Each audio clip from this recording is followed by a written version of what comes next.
Hola, soy el equipo de rayos X y por supuesto pertenezco a la radiología convencional. Te cuento que, mediante un tubo de cristal o un tubo de vidrio al vacío, junto con mis filamentos, alto voltaje y suficiente corriente eléctrica, soy capaz de producir radiación electromagnética ionizante.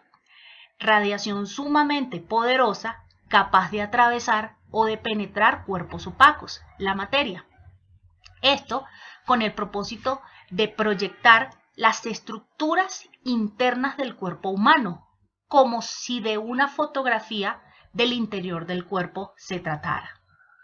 Para fines diagnósticos, te comento que proyecto tejidos, órganos, músculos y por supuesto huesos. Seguramente te estarás preguntando cuáles son los hechos más relevantes desde mi creación hasta la actualidad.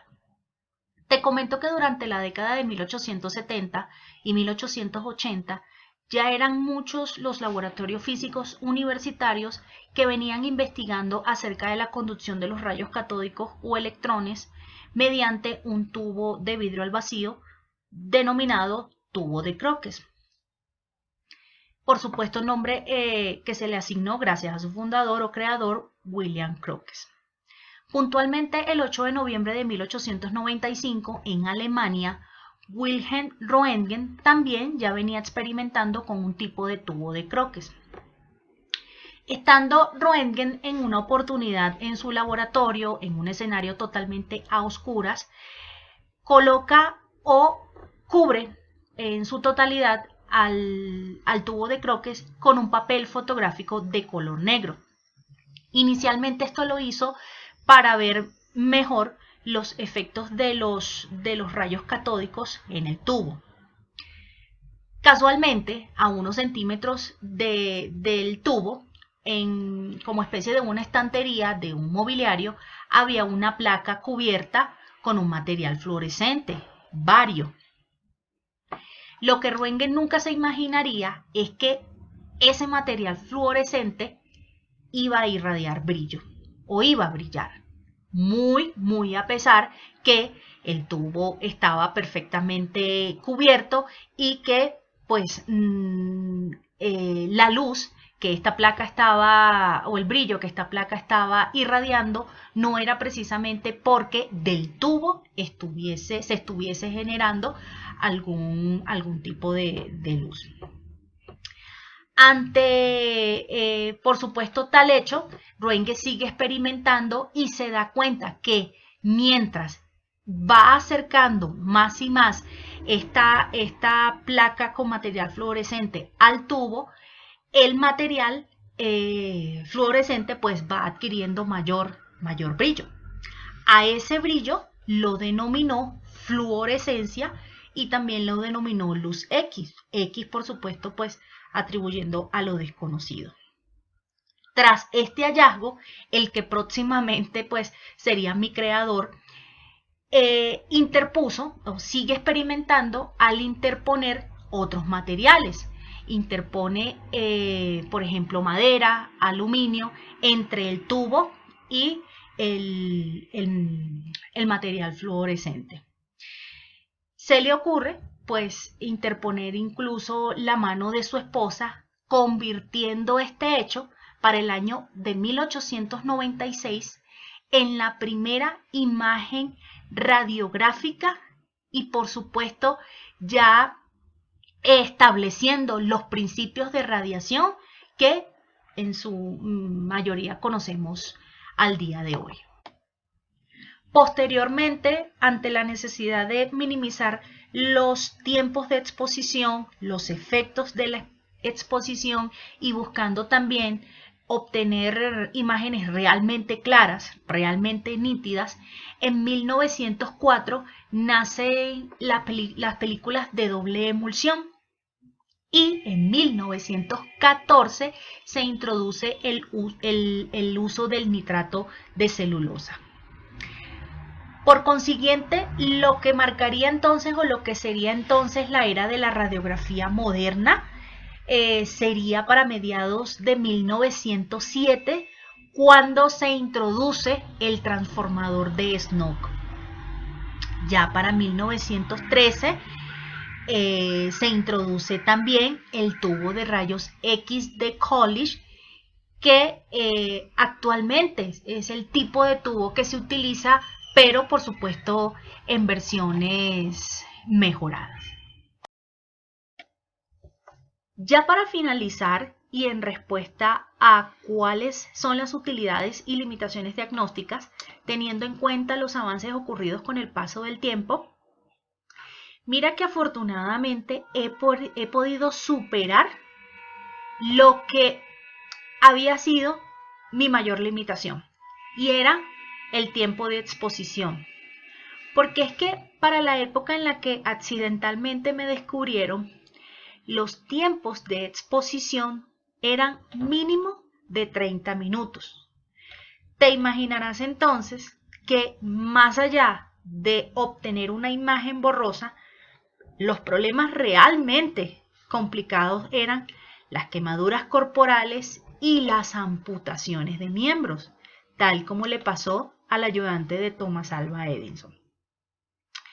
Por lo que, gracias a los avances, en la actualidad, la minimización de la exposición a la radiación ha sido posible primeramente por las mejoras aplicadas a los sistemas de rayos X, a la filtración, colimación, el intensificador de imágenes, y también en salvaguarda entonces a los pacientes propiamente y al personal técnico. Le damos gracias a las medidas de protección radiológica y a los protocolos que existen actualmente. En cuanto a lo que me preguntabas con respecto a mis utilidades, pues también te puedo decir que soy el método de formación de imágenes que está disponible con mayor facilidad y casi que el más económico.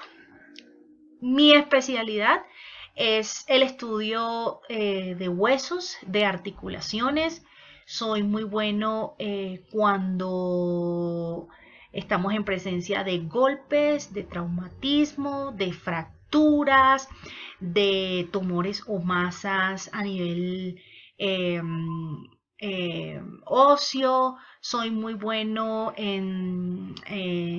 nivel o en el área de articulaciones, dislocaciones, artritis, problemas dentales.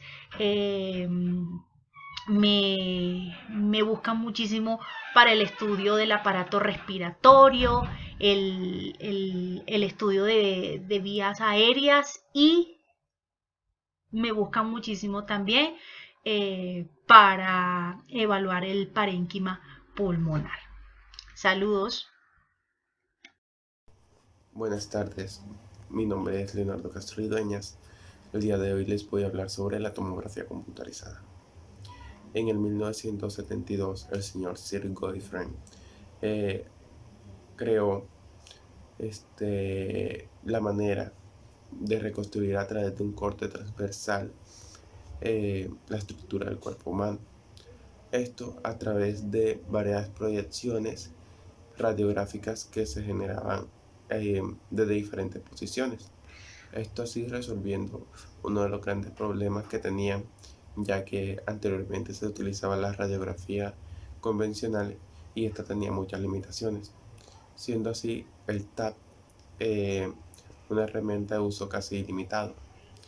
Después de este descubrimiento se hicieron nuevos descubrimientos o surgieron nuevas máquinas a partir de esta. En 1989 surgió la helicoidal, también llamada tomografía computarizada helicoidal.